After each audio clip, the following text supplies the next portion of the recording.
ಸಾಯಂಕಾಲ ಎಲ್ಲ ಹೇಳ್ಬಿಟ್ಟು ಚರ್ಚೆ ಮಾಡಿ ಬಂದಿದ್ದೀನಿ. ಸಾಯಂಕಾಲ ಎಲ್ಲ ಕ್ಲಿಯರ್ ಆಗ್ತದೆ.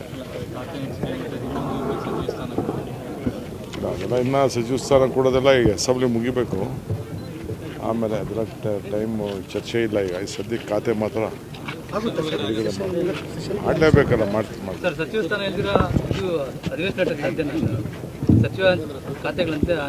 ಹಂಚಿಕೆ ಮಾಡ್ತೀವಿ, ತಲೆ ಕೆಡಿಸ್ಕೊಬೇಡಿ.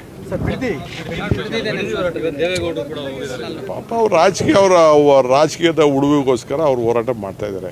ಅಲ್ಲಿ ಯಾವ ರೈತರಿಲ್ಲ, ಹೊರಗಡೆ ಕ್ಷೇತ್ರದ ಕಾರ್ಯಕರ್ತರನ್ನೆಲ್ಲ ಕರ್ಕೊಬಂದು ಯಾತ್ರೆ ಮಾಡ್ತಾರೆ. ಮಾಡಲಿ, ಪ್ರಜಾಪ್ರಭುತ್ವದ ಅವ್ರ ಹಕ್ಕನ್ನ ನಾನು ಬೇಡ ಅಂತ ಹೇಳೋದಿಲ್ಲ. ಅವ್ರ ರಾಜಕೀಯ ನೋಡ್ರಿ, ನಾನು ಅವತ್ತೇ ಹೇಳಿದ್ದೀನಿ, ಅವ್ರು ಮಾಡಿದ ಯೋಜನೆ ನಾವು ಮುಂದುವರ್ಸಿದ್ದೀವಿ. ಅವ್ರು ಮಾಡಿದ ಯೋಜನೆ ಮುಂದುವರ್ಸಿದ್ದೀವಿ. ಅವರು ಕೊಟ್ಟದ್ದು 25 ಲಕ್ಷ ಕೊಡ್ತೀನಿ ಅಂತ ಹೇಳಿದ್ರು. ನಾವು 3, 2.5, 3, 3.5 ಎಲ್ಲ ಕೆಲವರಿಗೆ ಪರಿಹಾರ ಕೊಡೋಕ್ಕೆ ಏನೇನು ಬೇಕೋ ವ್ಯವಸ್ಥೆ ಮಾಡಿದ್ವಿ.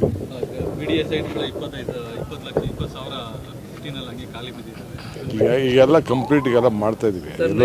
ಸಾಧ್ಯ ಇಲ್ಲ ಅದು. ಅಪ್ಪ ಎರಡಕ್ಕೂ ಅವರೇ ಸೈನ್ ಹಾಕಿದ್ದು. ನಿಮ್ಗೆ ಗೊತ್ತಿದೆಯಾ?